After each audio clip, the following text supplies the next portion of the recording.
चंदा ने पूछा तारों से, तारों ने पूछा हजारों से।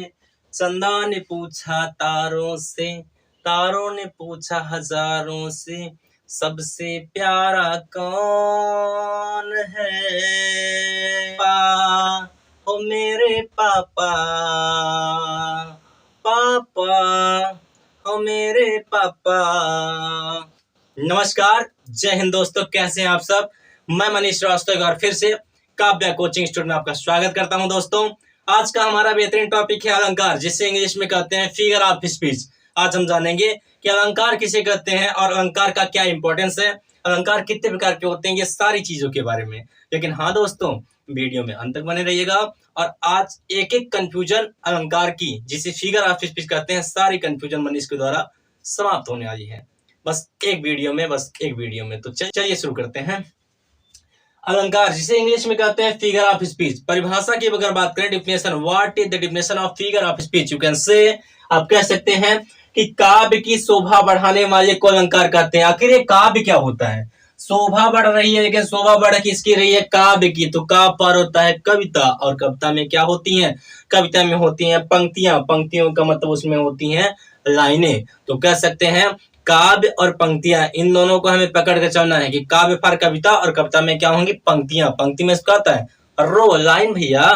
तो कहा गया है कि काव्य की शोभा बढ़ाने वाले को अलंकार कहते हैं। अगर आप जिसको बता रहे हो वो ना समझे तो आप इसको समझा सकते हो कि जिस तरह किसी स्त्री की शोभा आभूषण, आभूषण का मतलब गहनों से बढ़ती है, ठीक वैसे ही काव्यों की शोभा, किसकी शोभा भैया? काव्यों की शोभा अलंकार से बढ़ती है। अब हम जानेंगे how many types of figure of speech. You can say भाई 3 important type of figure of speech. First of all शब्दालंकार, उभयालंकार और अर्थालंकार। हाँ भैया, अभी तक आपको टीचर ने बताया होगा, आप यही तक जानते होंगे कि शब्दालंकार अर्थालंकार होता है। सर ये गलत पढ़ा रहे हैं। नहीं, गलत नहीं है दोस्त। अगर कंपटीशन की तैयारी करोगे या कहीं पर जाओगे जहां आप विशेषज्ञ होंगे हिंदी के ना, वहां आपको बताएंगे कि वास्तव में अलंकार 3 प्रकार का होता है, जिसे कहते हैं उभयालंकार। और जैसे आप 3 भाई हो, 3 भाई में एक भाई सक्सेस हो जाए और वह कहीं बाहर रहना शुरू कर दे, तो बाहर रहने का मतलब क्या? उभय। उभय में क्या होता है? उभरना। और उभर करके वो सक्सेस होकर बाहर रहने शुरू कर दे, तो गांव के लोग क्या उसे नहीं जानेंगे? जानेंगे। पर किसके माध्यम से? इसके माध्यम से और इसके माध्यम से। जब कभी ये गांव में आएगा तो लोग क्या कहेंगे? इसका भाई आया हुआ है, इसका भाई आया हुआ है। ठीक वैसे ही शब्दालंकार, अर्थालंकार और उभयालंकार होते हैं। अब हम जानेंगे शब्दालंकार किसे कहते हैं, अब हम जानेंगे उभयालंकार किसे कहते हैं, और जानेंगे अर्थालंकार किसे कहते हैं। तो ना देर करते हुए आइए शुरू करते हैं। कहा गया शब्द, इसमें देखते हैं क्या लिखा हुआ है? शब्द। और इसमें क्या लिखा हुआ है? अर्थ। और सबके पीछे क्या है? यहाँ पर अलंकार है और यहाँ पर भी अलंकार है। तो कह सकते हैं अलंकार का डिफिनेशन क्या था भैया? काव्य की शोभा बढ़ाने वाले को अलंकार कहते हैं। पर इस अलंकार के आगे शब्द हैं, तो कह सकते हैं जहां शब्दों के आधार पर चमत्कार उत्पन्न होता है उसे क्या कहेंगे? शब्द अलंकार। यानी कहने का मतलब जिसका पंक्तियों में शब्दों के आधार पर चमत्कार उत्पन्न होता है उसे हम शब्दालंकार कहते हैं। आगे है अर्थालंकार। कहेंगे जहां पर अर्थों के आधार पर चमत्कार उत्पन्न होता है उसे हम अर्थालंकार कहते हैं। जिस काव्य तथा पंक्तियों में अर्थ के आधार पर चमत्कार उत्पन्न होता है उसे हम अर्थालंकार कहते हैं। बात फंसती है कि सर जी शब्दों के आधार पर चमत्कार उत्पन्न हुआ तो शब्द हो गया, अर्थों के आधार पर चमत्कार उत्पन्न हुआ तो अर्थ हो गया, परंतु उभया कैसे जानेंगे? तो कह सकते हैं जहां पर दोनों का मतलब ये और ये यानी शब्दा और अर्था दोनों के आधार पर चमत्कार उत्पन्न होता है तो उसे हम उभया अलंकार कहते हैं। आइए आगे बढ़ते हैं और अब हम जानेंगे कि वास्तव में शब्द अलंकार कितने प्रकार के होते हैं और अर्थालंकार कितने प्रकार के होते हैं। तो चलिए देर न करते हुए देखते हैं। तो चलिए देखते हैं शब्द अलंकार कितने प्रकार के होते हैं और अर्थालंकार कितने प्रकार के होते हैं। तो देख सकते हैं जैसा कि मैंने लिखा हुआ है यहाँ पर, और लिखता सिर्फ इसलिए हूँ क्योंकि अगर लिख दूंगा तो आप इसको नोट कर सकते हैं और जिंदगी भर आपको काम देगा, और कहीं पर भी आप खड़े होंगे तो आपके अंदर अगर कुछ रहेगा तो आपको कोई डर नहीं रहेगा। When you have something you can do anything in life। अगर आप पास कुछ है तो आप जिंदगी में कुछ कर सकते हैं, और कुछ का मतलब ज्ञान। Education is the very powerful thing in your life my dear. So start now. शब्दालंकार कहा गया अनुप्रास अलंकार शब्दालंकार का एक भेद है, यमक अलंकार दूसरा भेद है, और शेष अलंकार तीसरा भेद है। यानी शब्दालंकार 3 प्रकार के होते हैं भैया। लेकिन बात की जाए अर्थालंकार का, तो अर्थालंकार का कोई भेद नहीं होता है। यूं कहा जाए कि अर्थालंकार अनेक प्रकार के होते हैं, क्योंकि जितने शब्द बनेंगे उतने ही अर्थ बनेंगे। परंतु आपके 9, 10, 11, 12 की अगर बात की जाए तो उस कॉम्पिटिटिव एग्जाम में और एकेडमिक में बहुत बड़ा अंतर होता है। 9, 10, 11, 12 का एग्जाम की जो तैयारी कर रहे हैं बच्चा, उसके लिए 3 इंपॉर्टेंट है। कौन कौन सा है? नंबर 1 है भैया उपमा, नंबर 1 उपमा, नंबर 2 है रूपक और नंबर 3 है उत्प्रेक्षा। परंतु मैंने आपको पूरा बताया, पूरा का मतलब ये कॉम्पिटिटिव एग्जाम का है, पूरा का मतलब एक कंपटीशन एग्जाम का है, कॉम्पिटिटिव एग्जाम का है कि जब आप 3 जानते रहेंगे तो भैया 5 और जान जाओ ना। कौन कौन सा है? अतिसंयुक्त अलंकार, मानवीकरण अलंकार जिसे पर्सोनिफिकेशन कहते हैं, आगे का आएगा भ्रांतिमान अलंकार, फिर है संधि अलंकार और दृष्टांत अलंकार। तो हमें पढ़ने सिर्फ कौन कौन से हैं? 3 इसका पार्ट पढ़ना है और 3 इसका पार्ट पढ़ना है, यानी 6 पढ़ने हैं। और एग्जाम में अगर बात की जाए भैया तो 3 इधर का 3 इधर का, इन्हीं दोनों के बीच में ऐसा लिखता है ओ आर में अथवा इसमें से एक दे देगा, इसमें से एक दे देगा। पर सोच के देखिए, अगर इन तीनों में से कोई 3 याद कर लीजिए या इन तीनों में से कोई 3 याद कर लीजिए तो एग्जाम में नंबर कहीं नहीं जाएगा। पर नंबर के लिए नहीं पढ़ना है, ज्ञान के लिए पढ़ना है भैया, एजुकेशन के लिए। तो कहा गया है मनीष पूरा आपको पढ़ाएगा। तो आइए शुरू करते हैं। परंतु किसी भी अलंकार या किसी भी रस, किसी भी छंद, किसी भी संधि विच्छेद को पढ़ने से पहले हिंदी व्याकरण का सबसे महत्वपूर्ण बिंदु जो है वो यहाँ पर लिखा है मैंने।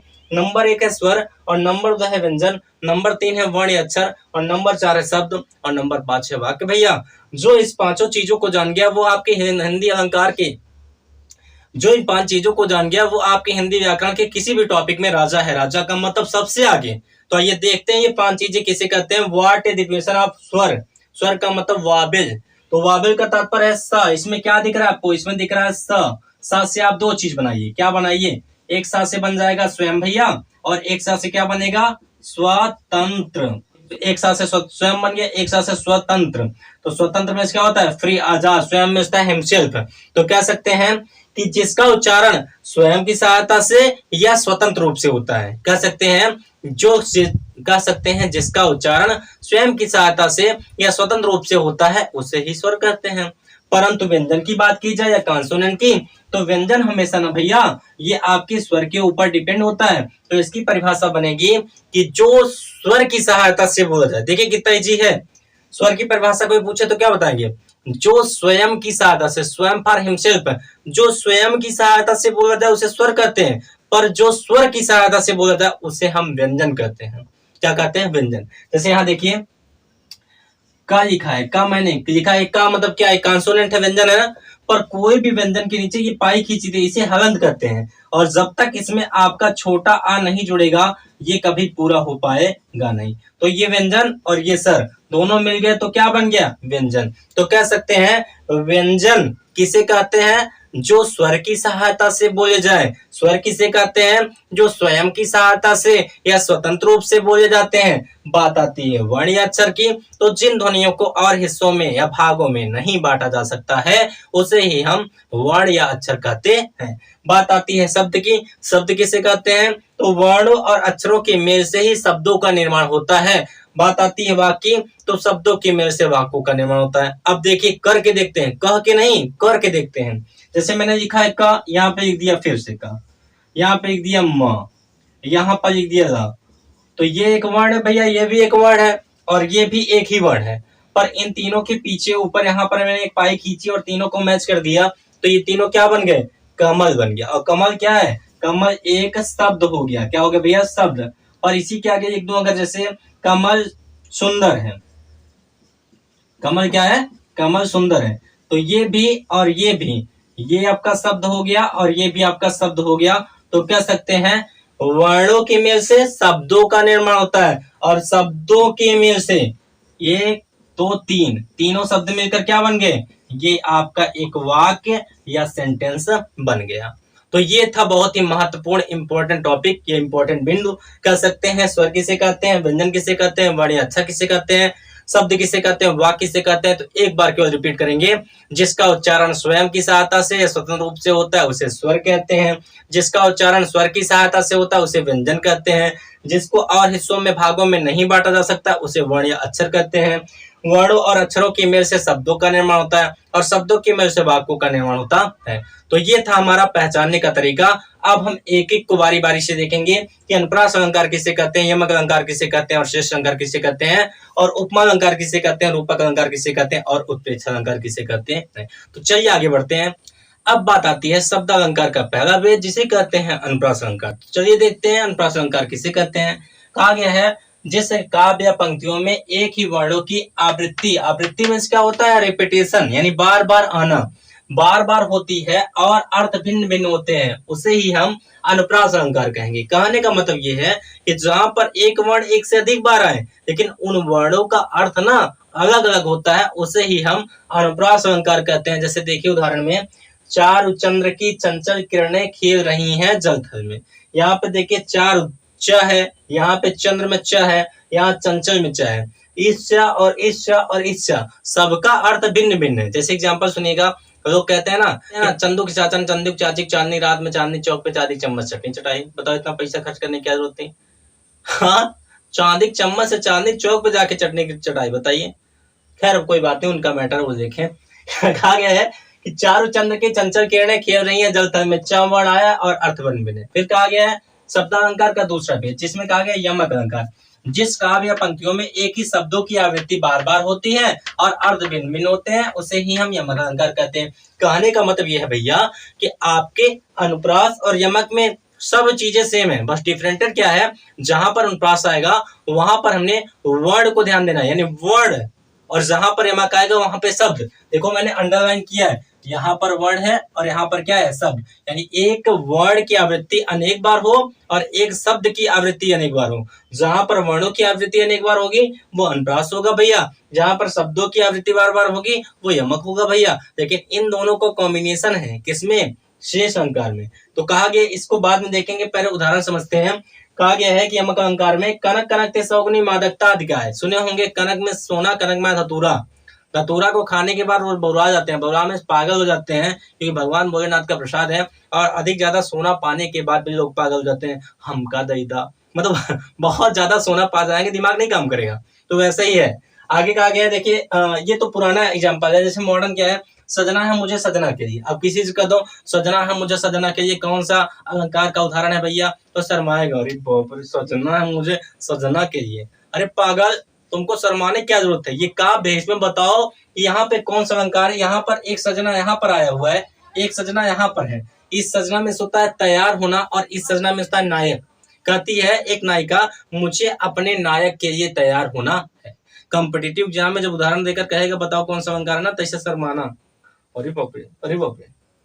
ध्यान से देखो, कहा गया श्रेष्ठ अलंकार। श्रेष्ठ अलंकार का शाब्दिक अर्थ होता है चिपकना। चिपकना का मतलब क्या, देखिए जिस काव्य या पंक्तियों में एक शब्द की केवल एक बार आवृत्ति होती है, यानी एक शब्द केवल एक बार आता है भैया और अर्थ छिपे हुए होते हैं, उसे ही हम श्रेष्ठ अलंकार कहते हैं। जैसे रहीमन पानी राखिए, हाँ रहीमन पानी राखिए, अबिन पानी सब सोन, पानी गए न उबरे मोती मानस। तो कहा गया है कि पानी यहाँ पर आया है और पानी यहाँ पर आया है और पानी यहाँ पर आया है। कोई भी भैया या कोई भी दीदी या कोई भी आपका पूछेगा बताओ बेटा कि कौन सा अलंकार कौन सा जी पढ़ाया आपको, तो कहेंगे आप यमक तो है दीदी, यमक तो है भैया, सर जी यमक तो है, यमक नहीं है श्रेष्ठ है, समझो कैसे। या पानी यहाँ है, पानी यहाँ है, पानी यहाँ, ये शब्द तो है, एक से अधिक बार आया है, लेकिन इस पानी का मीन्स जो अर्थ है ना वो एक ही चीज छिपा है। कहाँ पे, रहीमदास जी कहते हैं पानी को राखिए, पानी को राखिए मतलब पानी को बचाइए नहीं, ड्रिंकिंग वाटर की बात नहीं कर रहे। अभी पानी कौन सा है अभी अंतिम हम जानेंगे। पानी को रखना है, पानी को बचाना है, कौन सा पानी, आगे देखिए। बिन पानी सब सून, बिना पानी का सब सूना हो जाएगा। जैसे जग सूना सूना लागे कोई रहे न जब अपना, गाना सुने होंगे आप। तो कहा गया रहीमन पानी राखिए, बिन पानी सब सून। रहीमदास जी कहते हैं पानी को राखिए, पानी को बचाइए, क्योंकि बिना पानी का सब सूना हो जाएगा। और पानी गए न उबरे, पानी के जाने पर कोई उबर नहीं पाएगा। उबर मीन्स क्या, निकल नहीं पाएगा। मोती मानुष चून, तो मोती में क्या होता है, मोती का मतलब पानी से चमक से है भैया। अगर मोती की चमक गई तो आपका कोई मोती की कीमत रहेगी, नहीं रहेगी। मनुष्य की इज्जत पानी से संबंध है, अगर मनुष्य है तो उसकी इज्जत आपकी है पानी, अगर मनुष्य के अंदर इज्जत नहीं है तो उसका कोई कदर नहीं करेगा। चून का मतलब जल से है, और अगर चूना के अंदर पानी का मतलब जल से है, चूना की पोताई करनी है, पानी मत मिलाइए, तो क्या पेंटिंग कर सकते हैं, नहीं। तो यानी मोती का मतलब पानी से चमक से है भैया, मनुष्य का पानी से मतलब इज्जत से है भैया, चून का मतलब पानी से जल से है भैया। तो ये थे हमारे शब्द अलंकार के 3 भेद, अंतरा, शिमक और शेष। आइए देखते हैं अर्थ अलंकार के 3 भेद, उपमा, रूपक, उत्प्रेक्षा। उपमा, रूपक, उत्प्रेक्षा। तो चलिए शुरू करते हैं, देर न कर। अब बात आती है अर्थालंकार के। तो अर्थालंकार के मुख्य रूप से 8 भेद होते हैं, लेकिन 3 हमें पढ़ना है, उपमा, रूपक, उत्प्रेक्षा। तो चलिए देखते हैं उपमा अलंकार किसे कहते हैं। तो कहा गया जिस का पंक्तियों में योजक चिन्ह, योजक चिन्ह क्या होता है, माइनस को योजक चिन्ह कहते हैं। इन योजक चिन्ह के बाद स, सी, से, सो इत्यादि शब्द आएगा तो इसे हम उपमा अलंकार कहेंगे। अच्छा एक चीज और, अभी तक आपने पढ़ा होगा भैया उपमा न, और पढ़ा होगा उपमेय, और इसी पे डिफिनेशन किताब में भी देता है और आपको यही पढ़ाया जाता है। तो थोड़ा हट के पढ़िए, पहले पहचानना सीखिए आप, ठीक है। इसे उपमान किसे कहते हैं, उपमेय किसे कहते हैं, यानी जिसका विशेष और विशेषण, जिसकी विशेषता बताई जाए और जिससे बताई जाए उसे उपमेय और उपमान कहते हैं। इसको थोड़ा सा हटा करके इसको पढ़िए, कहने का मतलब मॉडर्न बनिए, क्योंकि पहचानना बहुत ही अनिवार्य है, कैसे पहचाना जाता है या कौन सा अलंकार है। तो देखिए कहा गया है जिस का पंक्तियों में योजक चिन्ह के बाद स, सी, से, सो इत्यादि शब्द आएगा उसे ही हम उपमा अलंकार कहेंगे। उपमा माने बखान होता है, बखान में बढ़ाए, जैसे कहते हैं तुम सा कोई प्यारा कोई मासूम नहीं है, तो सा तुम सा यानी तुम्हारे जैसा। तो कहा गया है हरिपद कोमल कमल से, हरि में भगवान विष्णु के जो पैर है वह कोमल है, किसके समान कोमल है, कमल से। योजक चिन्ह के बाद क्या है, सी से। तो भगवान श्री कृष्ण के पैरों को कमल के जैसे बता दिया गया है, कमल से तुलना कर दिया गया है। आगे है रूपक अलंकार। रूपक अलंकार का शाब्दिक अर्थ होता है एकता, जहां पर उपमेय उपमान का हटा करके सीधा एक कर दिया जाए, एक करने का मतलब मिला दिया जाए। जिसका पंक्तियों में योजक चिन्ह के बाद स, सी से शब्द नहीं आएगा उसे ही रूपक कहेंगे। ध्यान दीजिए, जैसे अनुप्रास यमक समझाए थे कि अनुप्रास में वर्ड आता है, यमक में शब्द आता है, वैसे भैया इसमें क्या है कि जहां पर योजक चिन्ह के बाद स, सी से शब्द आएगा वो उपमा हो जाएगा, और जिसमें नहीं आएगा वो रूपक हो जाएगा। जैसे देखिए कहा गया है सी मुख देखा चंद्र समाना, सी में सीता का, मुख माने चेहरा, सीता का मुख देखा चंद्र समाना यानी चांद के जैसा है। सीता के मुख को चांद के जैसा नहीं बताया गया, बल्कि सीता के मुख को चांद दे दिया, यानी चांद की तुलना दे दी गई है, अर्थात सीता को छू सकते हैं लेकिन चांद को छू सकते नहीं है। इस कारण से हम रूपक अलंकार इसको कहेंगे। आगे है उत्प्रेक्षा अलंकार। जिसका पंक्तियों में जन जानो जनहु मनु मानो मनु, 6 चीज याद करो बस, क्या, जनु जानो जनहु, यहाँ पर है जनु जानो जनहु मनु मानव मनव इत्यादि शब्द आते हैं, उसे ही हम उत्प्रेक्षा अलंकार कहते हैं। कहा गया है कि सोहत ओढ़े पीत पतर श्याम सलोने गात, मनव नील मन शैल पर आत परियो प्रभात। कहा गया सोहत में अच्छा लगना, ओढ़े में पहन करके, पीत माने पीला, पट माने वस्त्र। जब कन्हैया जी श्यामल यानी श्याम में कन्हैया, सावले में होता है श्यामल, गात माने शरीर, कन्हैया जब सांवले शरीर पर पीले वस्त्र को ओढ़ते या पहनते हैं तो सोहत में अच्छे लगते हैं, अच्छे मतलब बढ़िया दिखते हैं।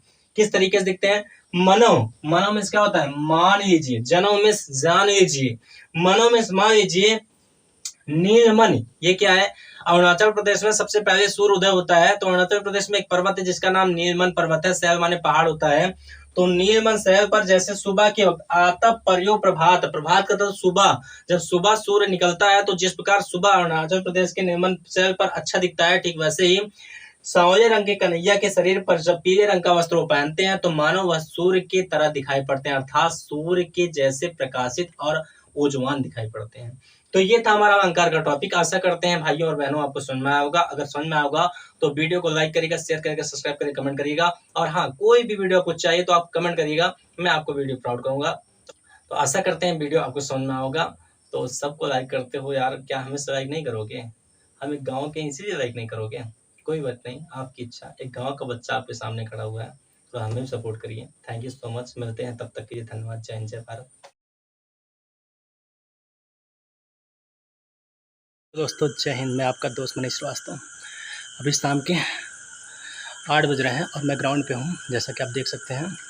कहेंगे दोस्तों कि ना संघर्ष ना मुसीबतें तो क्या मज़ा है जीने में, ना संघर्ष ना मुसीबतें तो क्या मज़ा है जीने में, अरे आंधी तूफान भी थम जाएंगे जब लक्ष्य बनेगा सीने में, जब लक्ष्य बनेगा सीने में। मेहनत करो भाई, जब तक पसीना नहीं बहेगा ना तब तक कुछ नहीं होगा। ये दुनिया में कोई नहीं पूछेगा when you got the success after that any person always respected you, so please do hard work। जय हिंद, जय भारत। कहते हैं दोस्तों कि रख हौसला वो मंजर भी आएगा। हेलो रख हौसला वो मंजर भी आएगा और प्यासे के पास चलकर समंदर भी आएगा। रख हौसला वो मंजर भी आएगा, प्यासे के पास चलकर समंदर भी आएगा। यूँ थक के ना बैठ वो मंजिल के मुसाफिर, यूँ थक के ना बैठ वो मंजिल के मुसाफिर, मंजिल भी मिलेगी और मंजिल मिलने का मज़ा भी आएगा, मंजिल मिलने का मज़ा भी आएगा। जब तक पसीना नहीं बहेगा भाइयों ना, तब तक कुछ नहीं होगा। मेहनत करो मेहनत, वर्दी तो चढ़ानी है एक दिन। जय हिंद, जय भारत।